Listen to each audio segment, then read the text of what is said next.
लोगों के साथ भगवान पुष्पक विमान पर विराजमान हो गए। चारों तरफ यथास्थान स्त्रियां बैठ गईं। बंदी जन स्तुति करने लगे। उस समय पुष्पक विमान पर भगवान श्री राम की ऐसी शोभा हुई मानो ग्रहों के साथ चंद्रमा उदय हो रहे हों। इस प्रकार भगवान ने भाइयों का अभिनंदन स्वीकार करके उनके साथ अयोध्यापुरी में प्रवेश किया। उस समय वह पुरी आनंदोत्सव से परिपूर्ण हो रही थी। राजमहल में प्रवेश करके उन्होंने अपनी माता कौसल्या, अन्य माताओं, गुरुजनों, बराबर के मित्रों और छोटों का यथा योग्य सम्मान किया तथा उनके द्वारा किया हुआ सम्मान स्वीकार किया। श्री सीता जी और लक्ष्मण जी ने भी भगवान के साथ साथ सबके प्रति यथा योग्य व्यवहार किया। उस समय जैसे मृतक शरीर में प्राणों का संचार हो जाए, वैसे ही माताएं अपने पुत्रों के आगमन से हर्षित हो उठी। उन्होंने उनको अपनी गोद में बैठा लिया और अपने आंसुओं से उनका अभिषेक किया। उस समय उनका सारा शोक मिट गया। इसके बाद वशिष्ठ जी ने दूसरे गुरुजनों के साथ विधि पूर्वक भगवान की जटा उतरवाई और बृहस्पति ने जैसे इंद्र का अभिषेक किया था, वैसे ही चारों समुद्रों के जल आदि से उनका अभिषेक किया।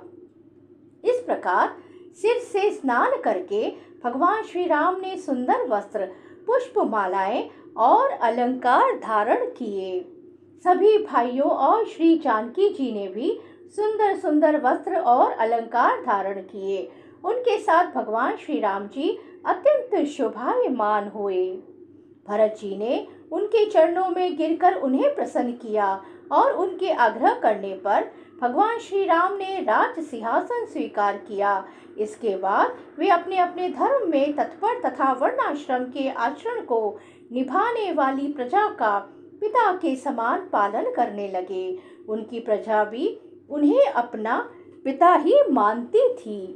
परीक्षित, जब समस्त प्राणियों को सुख देने वाले परम धर्मज्ञ भगवान श्री राम राजा हुए, तब था तो त्रेता युग, परंतु मालूम होता था मानो सत्य युग ही है। परीक्षित, उस समय वन, नदी, पर्वत, वर्ष, द्वीप और समुद्र सबके सब प्रजा के लिए कामधेनु के समान समस्त कामनाओं को पूर्ण करने वाले बन रहे थे। इंद्रियातीत भगवान श्री राम के राज्य करते समय किसी को मानसिक चिंता या शारीरिक रोग नहीं होते थे। बुढ़ापा, दुर्बलता, दुख, शोक, भय और थकावट नाम मात्र के लिए भी नहीं थे। यहाँ तक कि जो मरना नहीं चाहते थे, उनकी मृत्यु भी नहीं होती थी। भगवान श्री राम ने एक पत्नी का व्रत धारण कर रखा था। उनके चरित्र अत्यंत पवित्र एवं राज ऋषियों के से थे। वे गृहस्थोचित स्वधर्म की शिक्षा देने के लिए स्वयं उस धर्म का आचरण करते थे। सती शिरोमणि सीता जी अपने पति के हृदय का भाव जानती रहती।